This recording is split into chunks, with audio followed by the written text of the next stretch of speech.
Olá a todos, eu gostaria de agradecer imensamente aí a presença da Ana. Esse é mais um dos nossos Surgicasts, né, que é o podcast da Sogimig em cirurgia ginecológica. Essa é uma iniciativa da Sogimig e do Comitê de Endoscopia Ginecológica e Cirurgia Ginecológica. E meu nome é Rodrigo Manieri Rocha, sou médico ginecologista, estou como presidente do Comitê de Endoscopia e Cirurgia Ginecológica, e hoje nós vamos conversar com a doutora Ana Luísa Alvarenga. Ela é ginecologista e obstetra, especialista em cirurgia ginecológica e cirurgia robótica pela Febrasgo. Ela é mestre em medicina pela UERJ e preceptora da residência em endoscopia ginecológica da Santa Casa de Belo Horizonte. Muito obrigado por aceitar o convite para a gente conversar. Ana, eu acho que essas nossas atividades, né, dentro do comitê da Sogimig está sendo bastante enriquecedor para todo mundo. A gente gostaria de expor toda essa nossa satisfação para as outras pessoas, né? Muito obrigado, Ana, eu agradeço demais pela presença. Rodrigo, eu que agradeço o convite da Sogimig e da comissão, né, que eu também faço parte, a gente como membro, e a gente acha importantíssimo, né, nas nossas discussões, trazendo informações de qualidade, de relevância e séria para os nossos pacientes, né, ou médicos da Sogimig em si, né. A gente sabe que o acesso à informação, isso é muito fácil, a gente está tendo, mas filtrar realmente o que temos de qualidade, de evidência, isso vale com podcasts intensos e de conteúdo também científicos, como a gente propõe aqui. Muito obrigado mesmo. E hoje, né, o nosso objetivo é falar um pouco sobre a cirurgia robótica, né? Porque se a gente olhar hoje na mídia, né, a gente vai perceber que tudo está virando robô, né? O robô acabou virando uma febre aí, né, do ponto de vista midiático, né? Mas aí as pessoas, tantas pessoas, a gente vê isso não só nos pacientes, a gente vê nos colegas também, né? E aí, essa questão do uso do robô, né? Isso de fato foi uma evolução dentro desse processo do ponto de vista da cirurgia, ou é mais propaganda, é mais marketing? Qual que é a tua opinião sobre isso daí? Bom, Rodrigo, eu acho que se a gente for pensar no mundo que a gente vive, de tecnologias, a gente está evoluindo muito, cada vez com mais precisão, em tudo. Desde o nosso primeiro iPhone até hoje o iPhone 17, da gente não ter um IA e a gente ter um Google só, e hoje a gente tem um GPT como uma forma de informação. Então, eu penso que a cirurgia robótica é uma evolução da laparoscopia. Então, a gente tem ganhado e vai virar a futura, para mim, é uma laparoscopia avançada. Não falo que é mais uma técnica. Não, tanto que o termo fala cirurgia robótica, ou cirurgia laparoscópica robô assistida, né? Então, é uma melhora da cirurgia robótica, da cirurgia laparoscópica. Então, essa evolução é, para mim, a nossa evolução em tecnologia. Com mais precisão, menos dor, movimentos ergonômicos, o robô não treme, o material ele é preciso na forma de executar, porque ele tem vida limitada. Então, tudo é organizado de uma forma padrão e correta. Não existe improvisos, não existe aquela pinça que não funciona mais, você reconecta, aquilo ali funciona, não tem jeitinho. Então, a cirurgia funciona de uma forma muito harmônica e correta. Então, você sai de trocar, às vezes, de 10 para 8 milímetros, que isso e é estável, então dá menos dor. Você tem movimentos tridimensionais, pinça 360, que é a sua mão. Então, você não opera só em paralelo. Então, enfim, é essa evolução que eu acabo vendo. Não é mais uma via, não é moda, e acho, sim, incorporação de tecnologia. Isso dá segurança para o paciente, dá segurança para nós, cirurgiões, em procedimentos complexos, em procedimentos de reconstruções, principalmente da pelve, mas também eu não acho que a laparoscopia vai sumir, sabe? Assim, procedimento simples, por que não operar por laparoscopia? É fácil, não tem questão de uso de uma plataforma robótica. Mas procedimentos, principalmente, que o planejamento envolve uma reconstrução, eu acho que isso é dar precisão, isso é dar segurança para o paciente, sabe? E como nós, médicos, nos dá a qualidade de trabalho, ainda mais trabalhar de uma forma sentada, ergonômica, do que você trabalhar em pé, com o braço. Então, nos dá tempo útil de vida cirúrgica como nós, cirurgiões. Você acaba uma cirurgia robótica tranquilo, que você consegue fazer. Você entra para uma endometriose profunda, você vai 6 horas dissecando aquela posição, vai ali, você sai, assim, uau, tipo, cansado, mas você executa. Mas na robótica, você sai com movimentos delicados, precisos e bem para o paciente e bem para o médico, sabe? Uhum. Eu Mas acho que a gente assim, tem que ser honesto e avaliar benefícios para o paciente. Não é vender uma técnica, não é colocar uma técnica envolvida, mas o que eu trago de benefício para as duas partes, sabe, envolvidas nisso. Mas assim, começando um pouco do básico, né, porque tem algumas pessoas que têm algumas dúvidas, assim, tem alguns mitos e fantasmas, assim, né, como é que é o robô, assim, o robô, que tipo de máquina que é essa, assim, e de alguma certa forma o robô opera sozinho, ele faz alguma coisa sozinho no meio da conversa, não? Todo mundo acha, os meus pacientes, quando a gente indica, mas como que você opera? E eu gosto muito de mostrar, e eu acho que se a gente conseguisse mostrar em algum momento, seria até uma coisa interessante, mas, enfim, o cirurgião, inicialmente, ele está ao lado do paciente. Então, ele, com o auxiliares, toda a equipe, fazem todos os outros procedimentos com o paciente.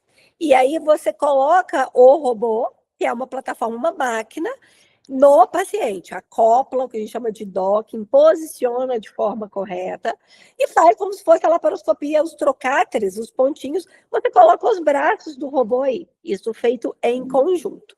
Depois que isso está pronto e organizado, você avisa a máquina de escolher o órgão-alvo onde você vai operar, você avisa a máquina, ok, tá tudo pronto, a pelve está aqui nesse ângulo que você vai trabalhar, você vai trabalhar isso aqui, tá tudo pronto e você libera. E existe um console, que é uma máquina que você tá lá e você vai movimentar esses braços do robô como se fosse uma distância. E ao lado desse paciente está o auxiliar seu ou um outro auxiliar que fica no manipulador uterino junto com o instrumentador, e o anestesista ali, tudo junto, sendo monitorado. E você, no seu console, tem a visão como se fosse da pelve, da câmera. E ali você maneja. Você controla tudo. Então, você controla o braço, você controla o corte, quando você vai fazer, você controla a câmera, onde que você quer que segure. Então, assim, você tem esse movimento todo. É como se você estivesse literalmente dirigindo um carro.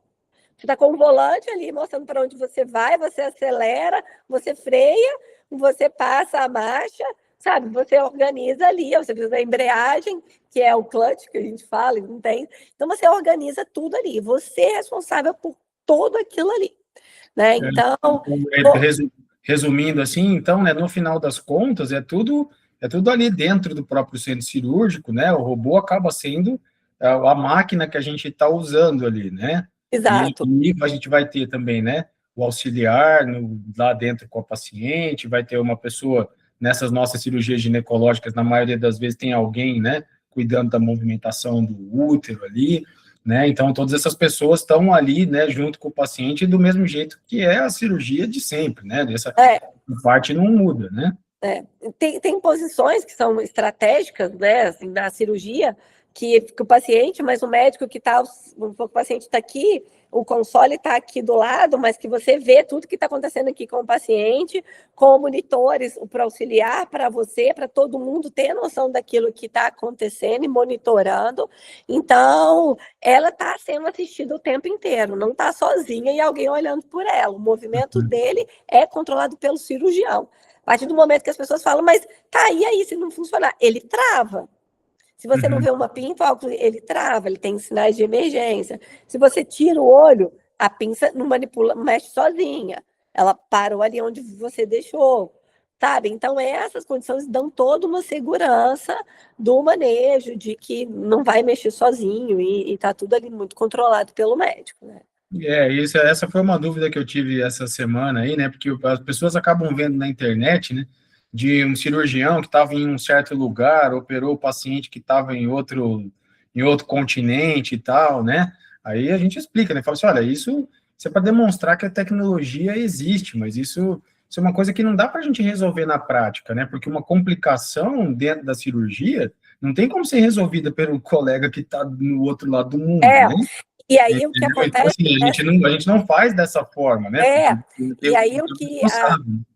E aí a gente só pode... Eu acho assim que é uma coisa muito futura não é presente, na questão da telecirurgia, que a gente tem que dar ajustes de delay no Brasil hoje para conseguir organizar isso e fazer, mas que, por mais que você me opere daí aqui em BH, eu aqui em BH e você me operando, dá certo. Mas quem está lá? O segundo cirurgião é o responsável se tiver essa complicação. O paciente não vai ficar desassistido nesse momento, né? Então, tem que ter sempre, sim, um cirurgião ali. Não vai ser operado na China e nos Estados Unidos e quem assume ali tem, sim, um médico ali do lado. A gente não é tão irresponsável. Mas a gente vai conseguir, principalmente a telecirurgia, só vai conseguir chegar porque a gente vai ter essa plataforma robótica, né? Tem um robô ITEA aí que incorpora hoje no Brasil a plataforma de telecirurgia. Então, a gente vai chegar a isso vai dar mais acesso à população, isso vai chegar muito melhor, então a gente vai ampliar isso. Então, acho que isso é um presente muito grande que a tecnologia, a engenharia tem chegado muito próximo para a gente. E, assim, para as pessoas entenderem também, mas no final das contas, né, a gente tem essas modalidades de cirurgia. Eu acho que cirurgia que todo mundo conhecia antes era a cirurgia aberta, né, que a gente fazia aquele corte maior na barriga, né, ou na transversal, assim, né, igual uma cesariana, ou às vezes na longitudinal, assim, daquelas cirurgias mais antigas, maiores que se fazia. A diferença que se criou foi justamente fazer esses cortezinhos pequenos, né, para a gente poder usar instrumentos menores, né? Aí no final das contas, o robô utiliza esse mesmo princípio, né? Esses cortinhos pequenos, né? Então, isso funciona dessa maneira também. Quantos cortezinhos pequenos desse daí você geralmente faz numa cirurgia simples, por exemplo, como a retirada do útero, ou numa cirurgia mais complexa, como uma endometriose de mais alto volume? O princípio é o mesmo, gerar menos trauma, não abrir barriga, porque eu acho que a maior questão da laparotomia é o grande trauma das incisões grandes, esteticamente, uma mulher, enfim, 2, 3 dias de internação, visão, né, Rodrigo? Assim, você tem uma visão laparoscópica infinitamente melhor, casos A câmera lá dentro facilita bastante. Com uma coisa pequena, você consegue. Então, assim, igual essa semana, eu fui operar uma anensectomia, uma retirada dos anexos para o endosalpingo de uma mulher para fazer reposição. É simples. Você gasta meia hora uma cirurgia dessa, que você fosse ver. Ela tinha uma esterec prévia aderida tudo. Então, assim, uma coisa que é simples, por laparoscopia, você consegue abrir o plano, entender. Então, assim, esses princípios laparoscópicos numa grande aderência, numa cirurgia que você acha que é simples, mas na verdade é uma cirurgia que se torna complexa, que a gente não sabe, né? E aí aquele boom, e aí estourou a bomba pra gente, cirurgião, vamos resolver. Então, onde a gente diferencia os pequenos dos grandes, literalmente, né? Os meninos. E você, na laparoscopia, você faz isso muito bem. Você tem o plano, você consegue uma anatomia maravilhosa, achando onde que você está, e etc. Então, a robótica, ela faz esse mesmo princípio.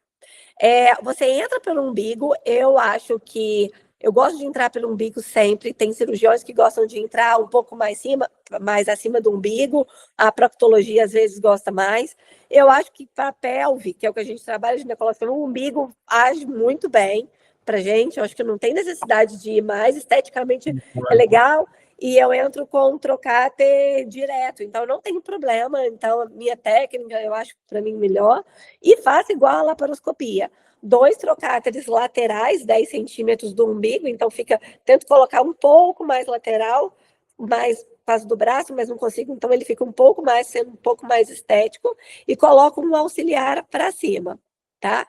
Quando eu entro com o quarto braço, quando eu tenho uma endometriose que tem intestino, então aí eu acho que faz uma diferença de exposição, ou uma endometriose muito, sim, bizarra que eu preciso dispor, oncológicos também. Então, nessas questões, acho que um quarto braço faz essa diferença.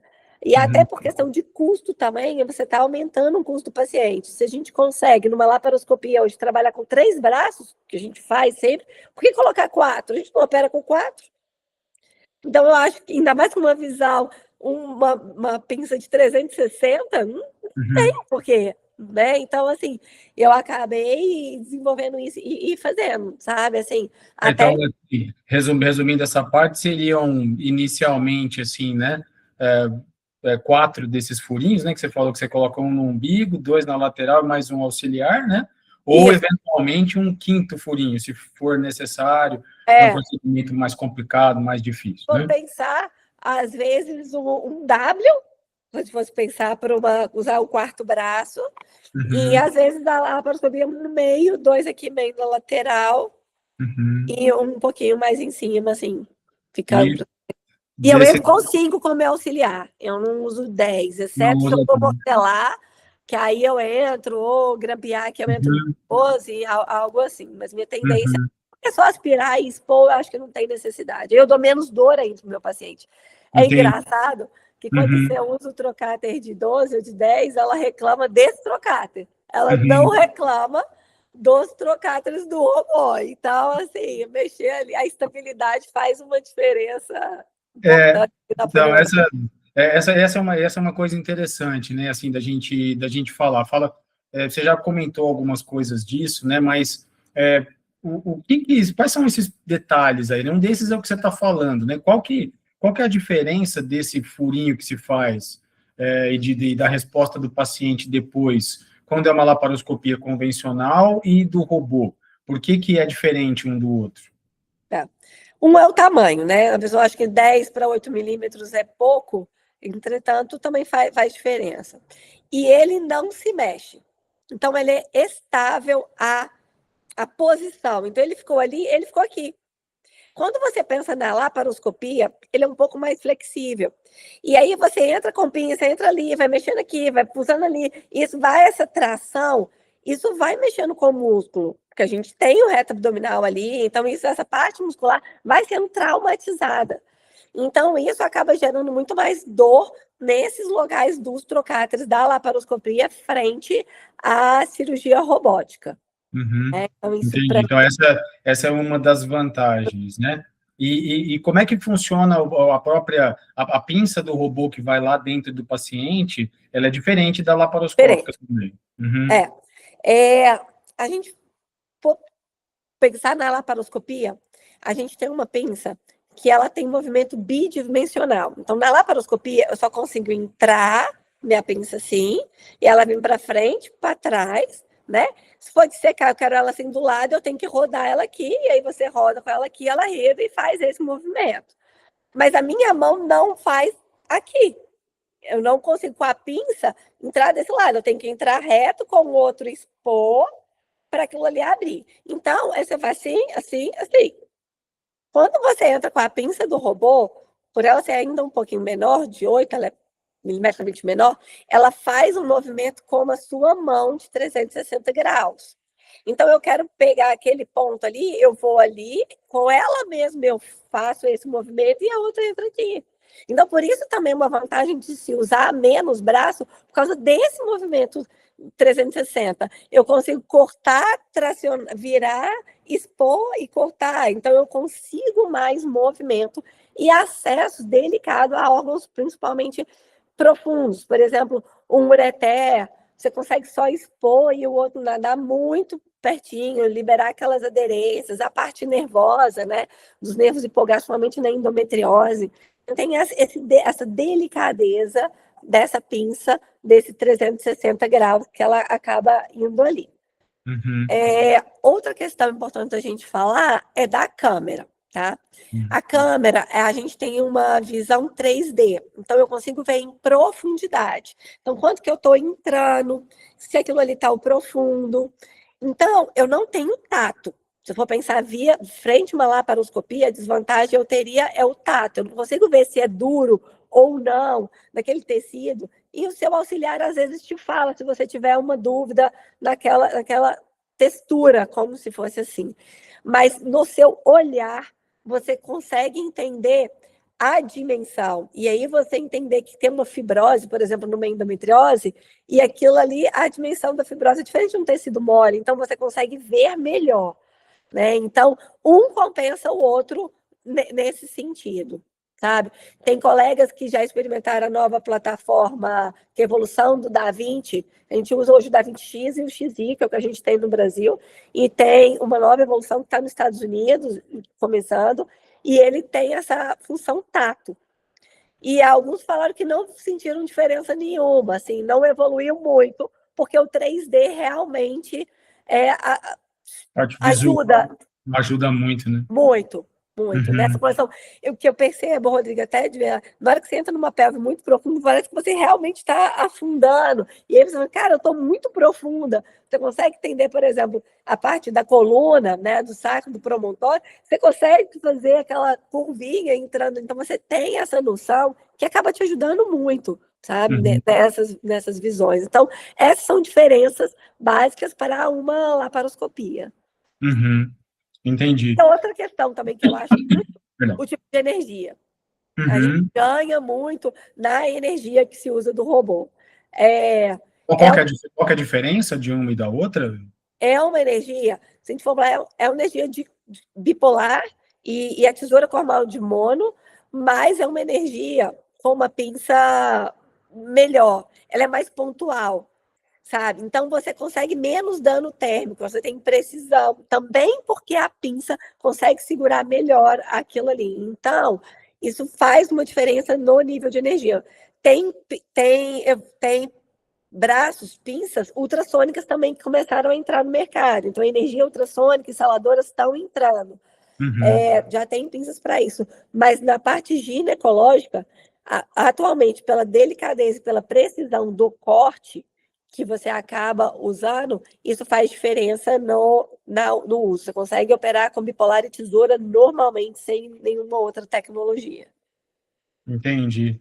Essas coisas foram dessa parte da tecnologia, né? Aí depois eu acho que o robô puxou, fez uma, né? Ele acabou movendo, né, a tecnologia para outras coisas, no sentido de que já tem se vendido aí no mercado, né, equipamentos tridimensionais para usar na laparoscopia convencional, né?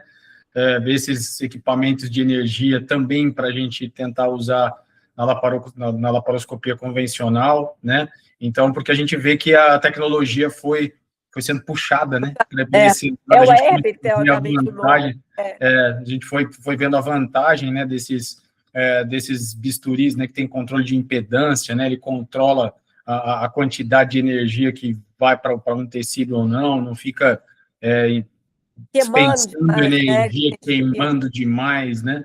Que eram problemas que a gente tinha com os bipolares mais antigos, né? Que a gente utilizava. Então, a outra vantagem dessa parte do robô, que foi uma coisa indireta, né? Que foi puxar a tecnologia para um outro lado, né? E foi melhorando até os outros procedimentos. Né? Que a gente tinha, né? Então, ele acabou ajudando também um pouco nessa parte, né? O ele lê isso, né? Ele lê a quantidade de água do tecido, desnatura no que é e plum, acabou. Então, isso funciona muito bem. E também, Rodrigo, uma vantagem que a gente pensa de modo, assim, indireto, mas pensar num todo, num planeta, a gente tem a questão da sustentabilidade, que as pessoas não falam. Então, eu tenho uma pinça que ela é usada para 10 casos. Então, eu fabrico para 10. Eu não tenho os descartáveis, eu não estou gerando um insumo desnecessariamente, eu não estou queimando e alterando um sistema, gerando mais CO2. Então, em nível de global, eu sou ecologicamente correta em utilizar muito mais uma cirurgia robótica frente a uma cirurgia laparoscópica em números de OPMS descartáveis que você acaba utilizando nesse sentido, sabe? E assim, comenta um pouco, essas daí são vantagens assim, que a gente tem visto mesmo, né?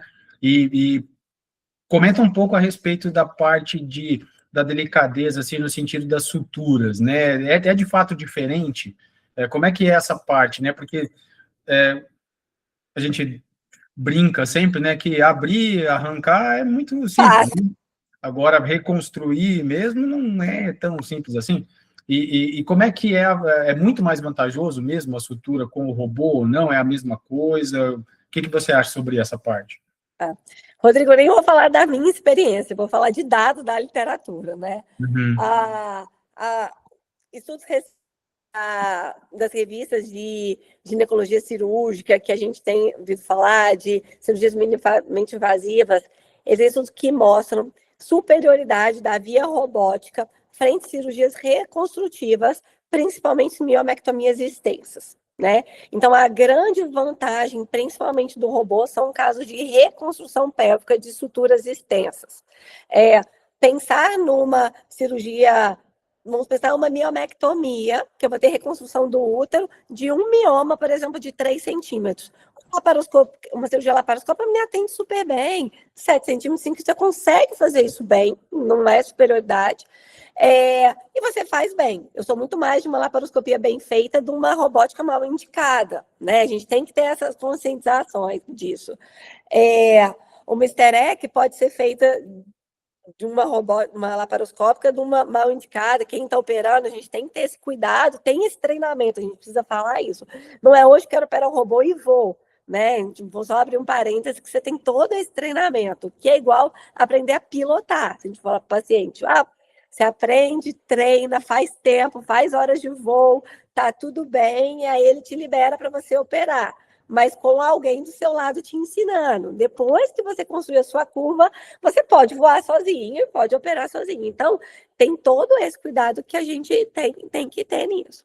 Mas nas cirurgias de reconstrução, de miomecs extensas, tudo mostram que eu tenho menos perda sanguínea comparada à cirurgia robótica versus a cirurgia laparoscópica, com menor tempos de internação e menor dor, né? O que ele traz de precisão? O meu movimento 3D, principalmente da minha pinça. Movimento de 360 graus da minha pinça, né? Eu consigo colocar muito a minha mão como ele estivesse fazendo a sutura e indo direitinho do que a gente faz com uma mão humana. Então, isso dá tempo. Quando a gente pensa na laparoscopia, eu teria que organizar a pinça de uma forma certa, a agulha entrar muito certinha naquilo ali, ele entrar, dar o nó, que é difícil, algumas pessoas já entram mais ou menos organizado para não ter que perder tempo. Então, você consegue, na robótica, ganhar. Porque miomas, vamos supor, de 10 centímetros tem 4, 5 camadas para fazer. E aí, você fazer isso na laparoscópica, são 1 hora de suturar, às vezes. E aí, você entra no robô, diminuindo o tempo. Se eu diminuo o tempo, eu diminuo o sangramento. Eu diminuo menor trauma cirúrgico, menor resposta metabólica ao trauma, menor recuperação. Não é isso melhor? Uhum. Né? Então, assim, essas vantagens a gente tem. Endometriose muito profundas, que você tem que fazer sutura intestinal, tem estudos que mostram que você não precisa, às vezes, ter que usar tanto sonografiador, você arrisca mais no shaving, porque você consegue fazer muito melhor sutura daquele órgão que você tirou, em vez de você colocar um disco, né? Porque você tinha medo na laparoscopia da sutura laparoscópica ficar ruim, e aí você põe um disco. Então, você arrisca mais num shaving, que é melhor para o paciente, mas que você reforça com uma boa sutura por ali. Então, nesses casos, a vantagem da cirurgia robótica é infinitamente melhor das cirurgias reconstrutivas, assim. Uhum. Então, você falou um ponto muito importante, assim, né, porque você fez a comparação do piloto, né, você pode ser o melhor piloto do mundo, né, mas você não vai passar seu avião no meio do furacão, né? Exato. Ou seja, você não precisa colocar o risco, né? A cirurgia mão indicada não tem robô que resolva, né? Não tem. Né? Então, assim, não adianta usar de tecnologia, porque a cirurgia está mal indicada, pronto, ela não precisava ser feita, deveria ser feita de uma maneira diferente, né? Não é Ou você tem habilidade para aquilo e você acha que o robô vai conseguir fazer isso, mas você não vai conseguir mexer aquilo ali. Então, são situações diversas, assim. E eu falo que é um grande dilema, se a gente for pensar na miomec, múltiplos miomas. Qual melhor via? Acho que tudo é uma dúvida. Às vezes, uma boa laparotomia é o que vai resolver, entende? Ou você fazer metade para o robô e você faz uma mini fanestil, aumenta a incisão e tira aquilo ali, porque você também diminui a incisão. Você mistura um com o outro. Então, assim, é muito entender o dor do paciente, o que você tem de conhecimento técnico, o que ela quer, para aquilo ali indicar bem. Eu falo que não é tamanho em si, É tática que você deve indicar por uma cirurgia robô ou laparoscópica. Mas tamanho de volume que você vai tirar, porque a gente tem hoje milhões de formas de retirar materiais, né? Mas qual a tática que você está pensando e qual benefício você vai estar tendo daquilo ali para o paciente ou mesmo para você, né? Eu já vi cirurgia de 12 horas, vale para quem? Entende? Você vai expor seu paciente, sabe o que você falou que fez? Não estou ganhando. Então, a gente tem que ser muito claro para o paciente. Uhum. Então, acho que essa é uma boa mensagem também para os colegas, né? Assim, pensando em nós como associação, né? Como Sogimig, dos colegas que estão chegando agora, médicos residentes que estão fazendo seus treinamentos, né? Não se iludam, né? A tecnologia, ela não substitui o teu conhecimento, o teu talento, o teu treinamento, ela não substitui nada disso. Então, robô ou não, a anatomia dos nossos pacientes é a mesma, né? A necessidade dos nossos pacientes em resolver os problemas é a mesma, não é o robô que vai fazer isso, né? Então, você saber indicar muito bem a cirurgia, entender qual que é o problema do paciente, se aquilo ali é necessário mesmo para aquela paciente, princípio de dissecção anatômica, continua a mesma coisa. Não interessa se você vai utilizar o robô ou a cirurgia laparoscópica ou a cirurgia aberta, que seja, né? Esses princípios, eles devem ser mantidos e não tem escapatória. Eu acho que todos nós, né? Talvez a gente tente aqui encurtar o caminho dos mais jovens aí, né? Todos nós nos arrependemos de não ter estudado mais anatomia na época que a gente devia ter estudado, não é verdade? Assim, é 100%. Você fala assim, nossa, só se eu tivesse aproveitado melhor aquela época, né? Então, assim, isso é uma coisa que não se esqueçam nunca disso, porque é muito importante. Vocês vão usar o robô depois, né? Porque vocês vão usar o robô. E vocês vão lembrar dessas nossas palavras, assim, olha só, né? Estou usando robô, mas se eu não soubesse mexer com a anatomia aqui, eu estaria numa situação bem ruim, né? Eu falo assim, até recente eu conversei com o Aguinaldo, que é uma referência, né, aqui em Minas, como cirurgia ginecológica e como cirurgião também bem à frente da FEBRASG, e a gente conversa muito, a gente estava na GL recente, a gente vendo essas questões trazendo sobre tecnologia, até quanto que a gente dá isso que impacta para o médico. A gente tem duas situações muito importantes que deve ser considerada para todos. Acesso à tecnologia é rápido, então a gente vai facilitar muito os procedimentos, né? Então o médico vai ser muito mais capaz de fazer laparoscópico e a tecnologia vai vir mostrando. Então, o futuro de um robô é colocar um ultrassom. Então, ele vai mostrar ureter, mioma. Então, ele vai te guiar no que você está ali, pé. Então, isso vai estar incorporado na nossa tecnologia. A gente tem isso à frente sendo desenvolvidos, né? Você vai escanear o paciente e direto o robô entra e coloca a anatomia daquele paciente, configura aquilo ali para você. Então, isso facilita. Agora, quem está por trás operando? Qual o seu domínio de anatomia? Porque se você não tiver, você vai ficar tão dependente daquilo que você não vai conseguir sair.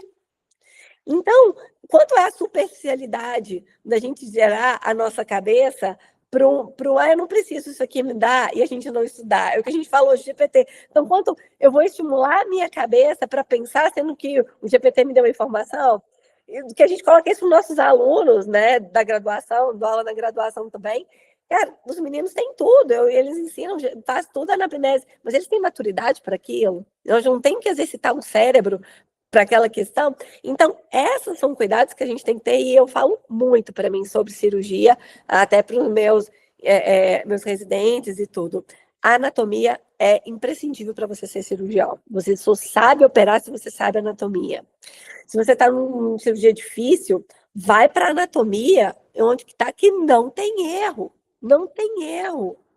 Então, o que eu investiria, se eu vou pensar em novos colegas, o que for, curso de anatomia, curso de cadáver, entenda, saiba, tenha certeza daquilo ali, vê as pessoas operando, vê vídeo operando, não queira operar, né? Assim, eu vou dar de dica para o recém-formado. Aprenda tática, anatomia e o que a pessoa faz. Depois, vai para operar. vai entender, vai fazer, que aí você já sabe, você pega muito mais. Então, Uhum. eu acho que essas questões são princípios de toda uma boa medicina e segurança para o paciente, para esse médico que não gera imprudência, negligência, então ele vai, sabe, muito seguro para aquilo ali. É, assim, é muito interessante desse tipo de visão, a gente sempre manter esse balanço das coisas, né? Mas de alguma certa forma, assim, o uso da robótica, ele tem alguma restrição, assim, na questão do paciente? Existiria alguma contraindicação ou todas essas patologias ginecológicas com uma solução potencialmente cirúrgica, o robô estaria presente? Assim, que tipo de patologia a gente pode tratar ou tem alguma que a gente não pode tratar? Não, as contraindicações da robótica são as mesmas da laparoscopia. Então, Uhum. quando uma laparoscopia não está indicada, a robótica não está. Principalmente doença pulmonar, doenças infecciosas, paciente em grau séptico, sem situação hemodinâmica suficiente, sem estável para uma cirurgia. Essas situações são as mesmas da laparoscopia. Isso não Porque são muda. muito restritas, né? Assim, vamos Muito combinar, restrito. né? Quase não tem, né? A gente tem, eu falo que a cirurgia laparotômica hoje, da barriga aberta e tudo, são hoje a exceção. Porque Uhum. você, tipo, um paciente séptico que você tem que abordar de uma vez, uma peritonite, uma apendicite super descomprimida, o paciente não tem condição, um trauma, uma bala, um pérfuro, uma lapa, Uhum. câncer ressecáveis, essas são situações de exceção. Todas as outras vias, onde a gente for pensar, a gente consegue abordar, principalmente a cirurgia torácica, a gente ganhou infinitamente possibilidades com a cirurgia robótica, eles estão operando muito mais, melhor, com desfechos Uhum. muito melhores para os pacientes, né? Começou a cardíaca agora na robótica. O Então, pessoal fazendo até, né, uma homenagem ao Dr. Paulo, ele é um cardiocirurgião aqui de Uberlândia, eles têm um centro bem forte na robótica cardíaca, que é fantástico o trabalho é deles. fantástico. Tem cirurgia plástica, tem feito cirurgias hérnias. Enfim, não tem as mesmas indicações da laparoscopia, com desfechos pós-operatórios fantásticos, recuperação excelente. Então, assim, eu acho que é muito limitado a não utilização, sabe?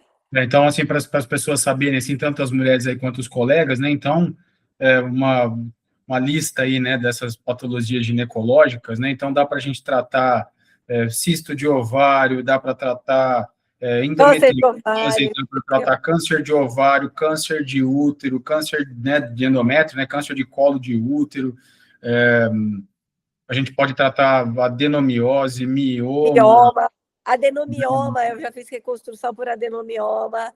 Ah, Uhum.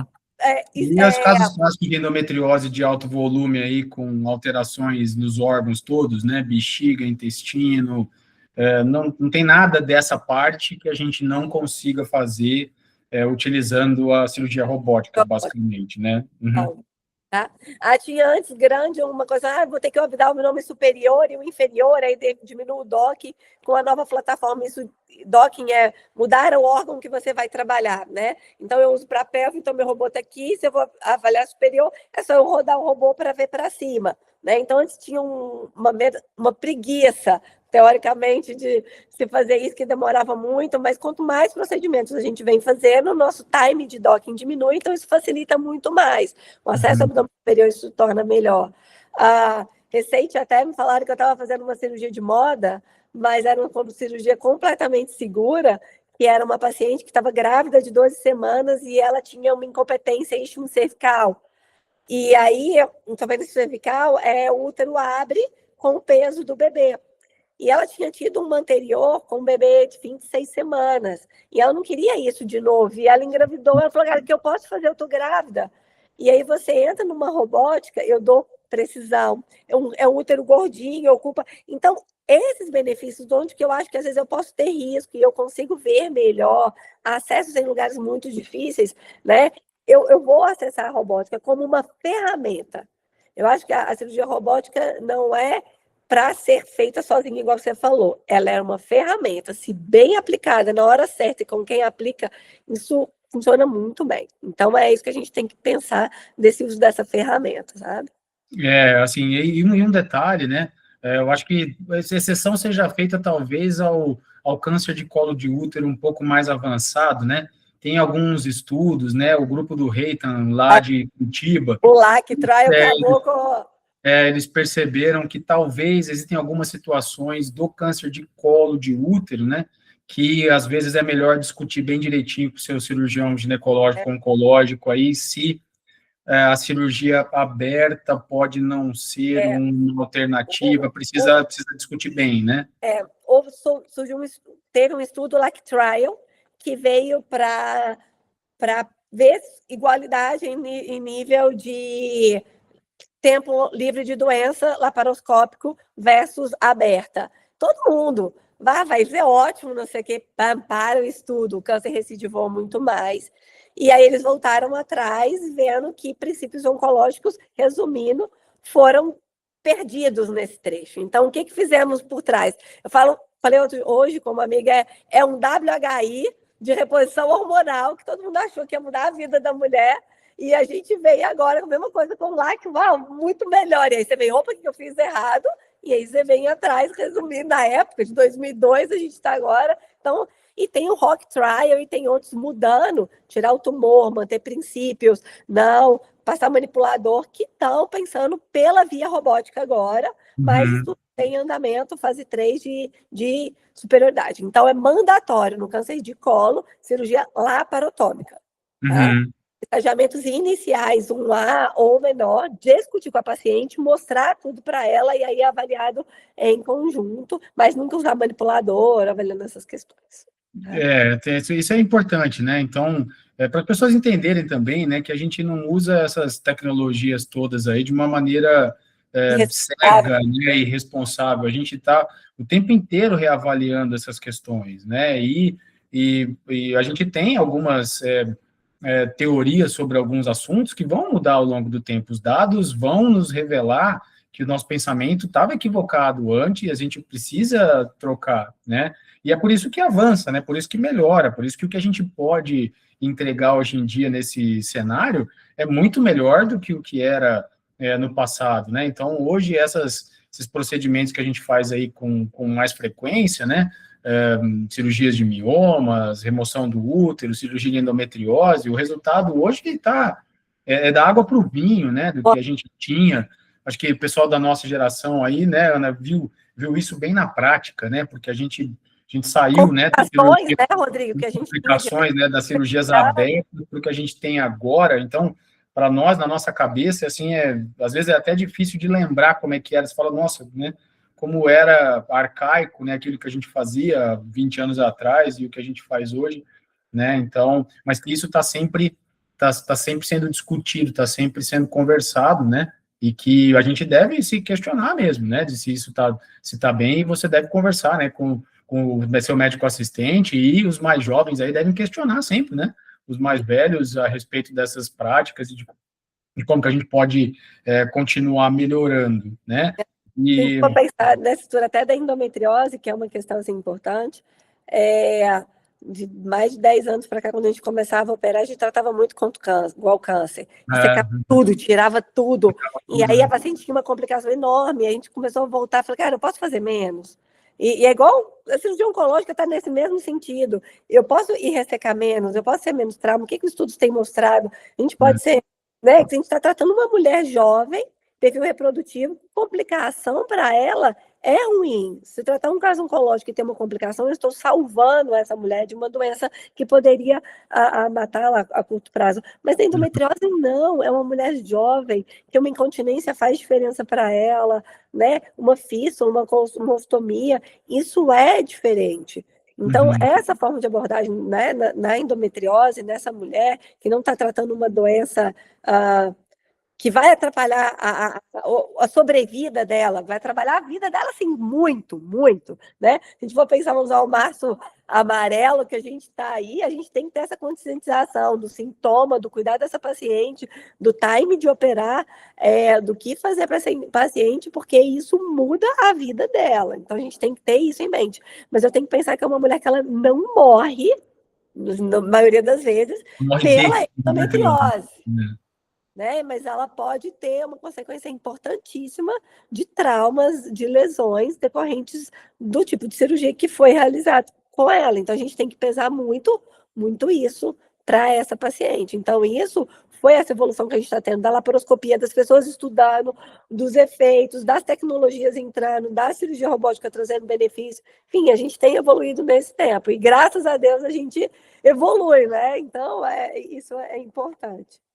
Eu achei importante falar desse gancho aí, né? Nós vamos, né, colocar esse vídeo disponível aí dentro das plataformas da Sojimig, né? E um pouco antes aí de começar o mês de março, né? E o mês de março, tradicionalmente, a gente utiliza para expandir essas nossas ações em relação à conscientização da endometriose em si, da importância e do peso que as mulheres carregam, né?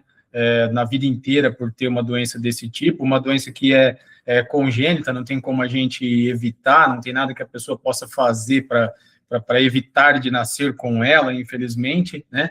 E o importante é de mostrar essa esperança, né? Essa possibilidade de solução do problema ao longo da vida dela, e para alguns casos ela vai eventualmente necessitar de cirurgia, e aí a cirurgia robótica é mais uma alternativa, né, que nós, ginecologistas, né, e o médico da paciente vai poder oferecer para ela, para trazer um procedimento de mais qualidade, de mais precisão, que possa trazer isso que você estava falando, né, exatamente esse balanço fino, né, entre remover a lesão completamente, mas sem danificar o que fica na pelve, né, e talvez o robô, né, ao longo dos anos aí, a gente perceba que ajude a gente nesse balanço, né, nesse detalhezinho aí, em conseguir tirar o máximo possível de lesão, com o mínimo reconstruir a anatomia, né? de E eu falo, reconstruir. e é uma coisa assim, importante fazer uma alusão, provavelmente a sua esposa, tratar o ovário. Porque eu consigo muito mais delicadeza no meu potinho de ouro ali com o robô para remoção de uma endometrioma. Eu preservo melhor aquele ovário, consigo delicadeza ali, e aí infinitamente melhora o final reprodutivo dessa paciente. Então, esses atalhos, essas ferramentas que a gente tem, isso funciona muito.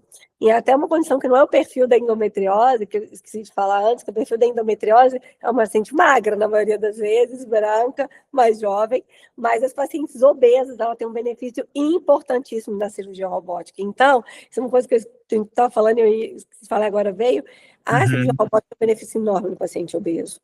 A gente tem muito, muito benefício. A cirurgia é difícil laparoscopicamente, os materiais são difíceis, e a cirurgia robótica ganha muito nesse paciente. Então, para mim, o que você fala que você roubou, você não abre mão, paciente obeso? A força, obeso, mioma, a força do braço do robô ajuda muito, né? Muito, muito. Entendeu? Então, assim, isso para mim, acho que eu não abro mão de mioma e de paciente obeso. Aí eu trava ali. Parece que a observação toda tem se mostrado dessa forma, né? Parece que tá se tornando certo consenso aí, né? Falta bastante dado ainda. A ciência trabalha a passos de formiga, né? Mas parece que essa tua visão, né, é algo que está ficando um pouco mais consistente, né, entre as pessoas que trabalham dentro desse cenário. Foi muito bom você lembrar dessa parte, né? Paciente obeso realmente acaba tendo menos complicação ainda, né, utilizando esse tipo de tecnologia, justamente por causa do tempo da cirurgia, do esforço, né, que é feito para o que o robô substitui um pouco. Esse robô é muito forte, né? Então ele acaba diminuindo, né, o trauma que se faz durante a cirurgia para você realizar o mesmo processo, né? Então, assim, isso é fantástico nisso. E a questão da endometriose, além do perfil genético, que a gente sabe, né, foi tese até do meu mestrado, 50% das mulheres que sofrem de cólica menstrual, as filhas também sofrem. Então, o impacto da vida social dessa mulher pela cólica forte, de não julgarem ela como correta, de sentir dor e ela sentir excluída, isso é muito social, muito presente nesse quadro da endometriose, né? E saiu um estudo recente, que foi no final desse ano, final do ano passado, mostrando que mulheres estudo social, assim, que foram vítimas de abuso sexual ou repressão na infância, tiveram mais tendência a ter endometriose versus mulheres que não.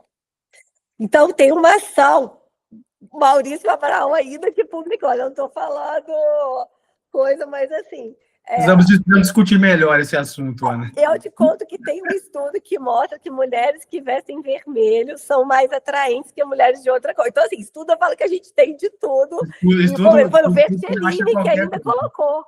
O Vercellini que colocou. Então, assim, uma coisa super publica falando isso. Então, assim, mas tem algo. Acho que existe um problema do meio. A endometriose é uma doença estrogênio independente, mas ela, para mim, é uma inflamação, nada além disso, né? E até as novas drogas vêm sendo desenvolvidas para atuarem na inflamação, né? Não na remoção da doença.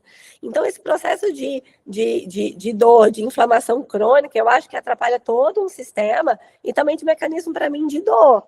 A mulher sente dor, ninguém acredita nela, ela tem dor na relação, ela continua tendo relação.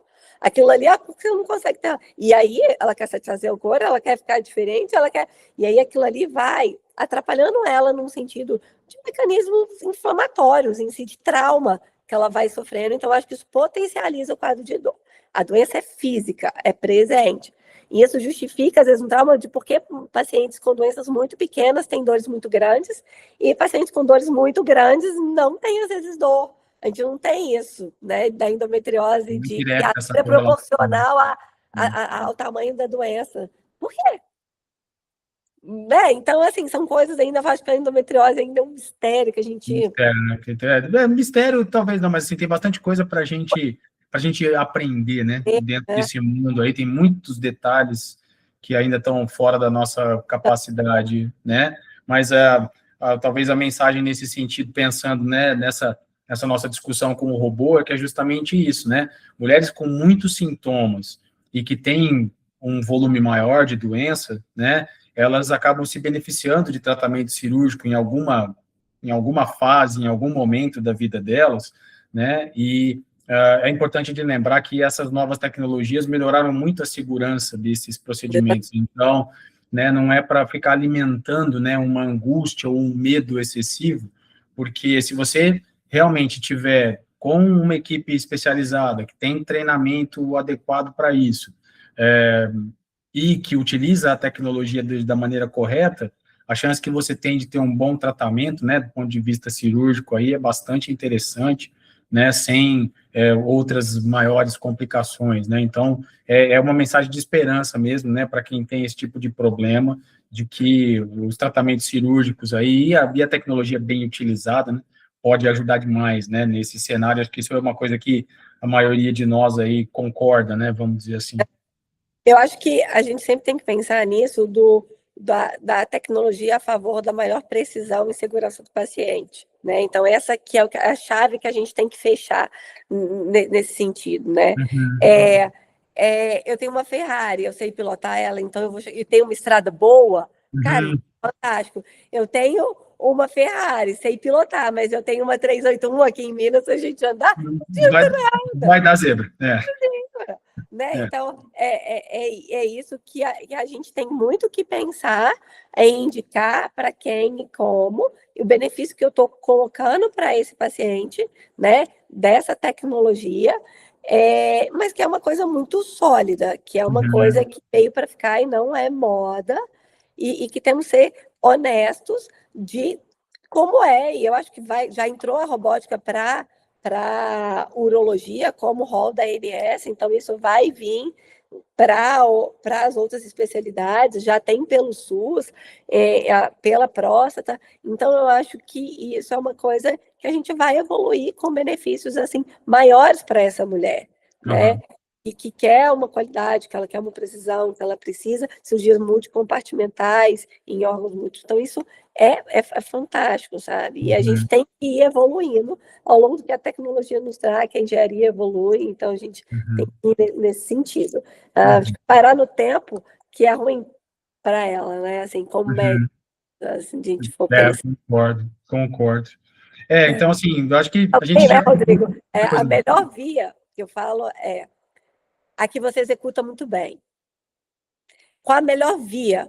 Eu falo para o paciente, fulano me indicou a barriga aberta. É porque ele sabe fazer. Se ele sabe fazer, vai com ele. Eu não faço, te juro, eu não sei fazer laparotomia, esterectomia, laparotômica, também eu faço laparoscópica. Sou eu. Eu não faço parte Eu do sou como você também. Né? Sou eu. Então, assim, o que eu faço melhor desse jeito. Então, a gente pode ter medicina uma forma, duas, três, às vezes. E cada um vai saber da melhor forma que ele faz.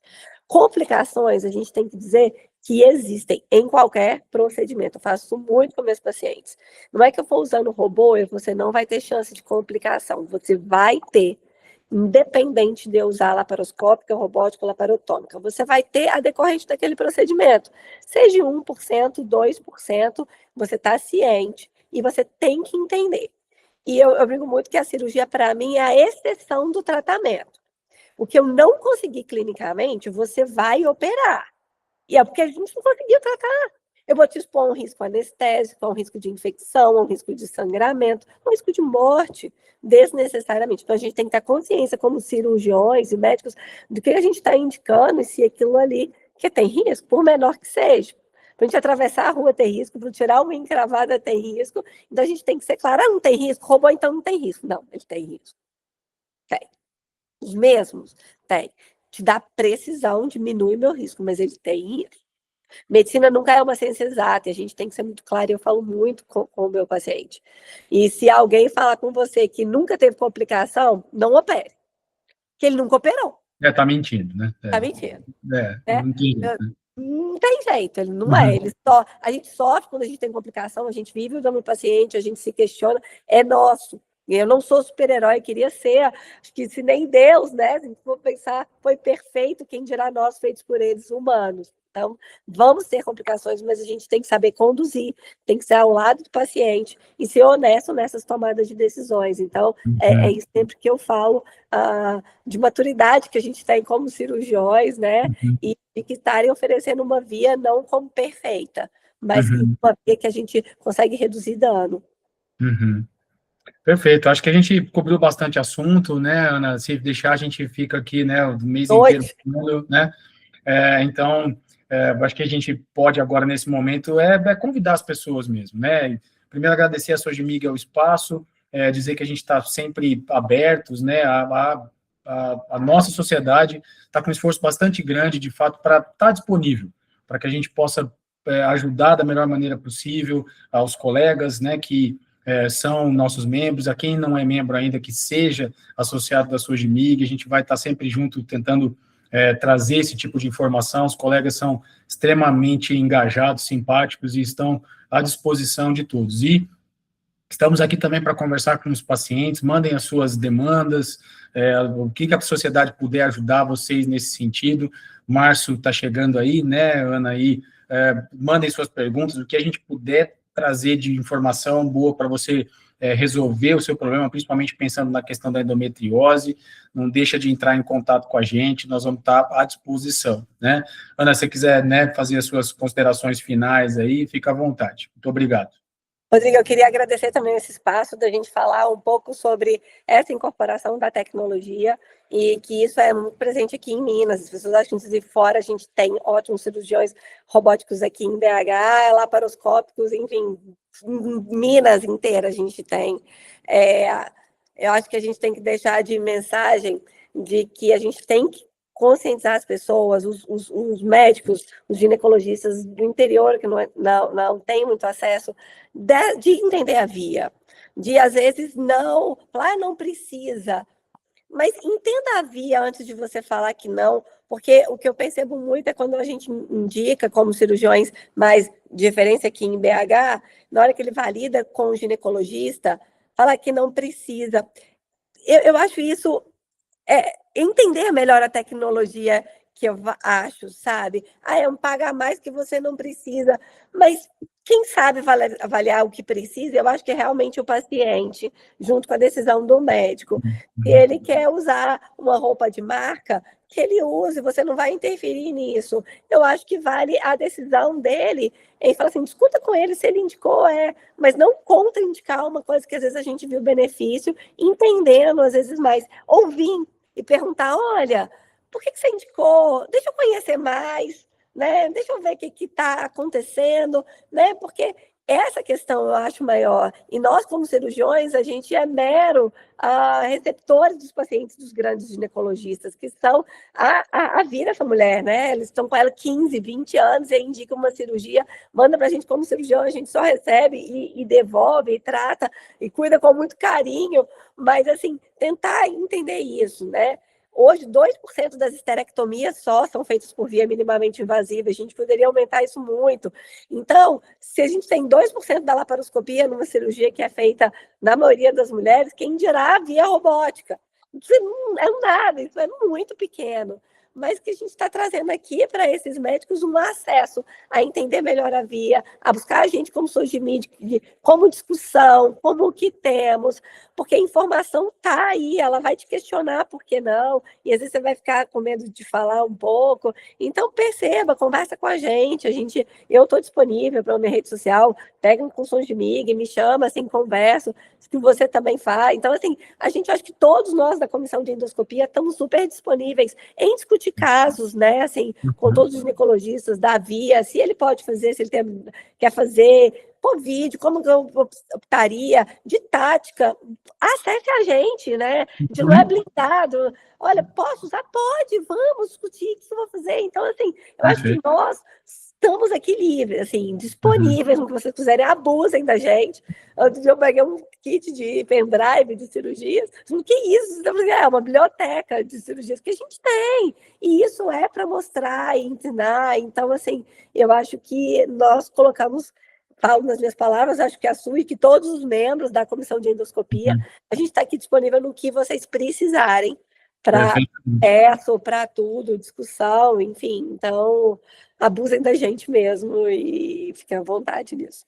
Muito obrigado, Ana. Estaremos sempre à disposição, tá? Obrigado mesmo e até a próxima.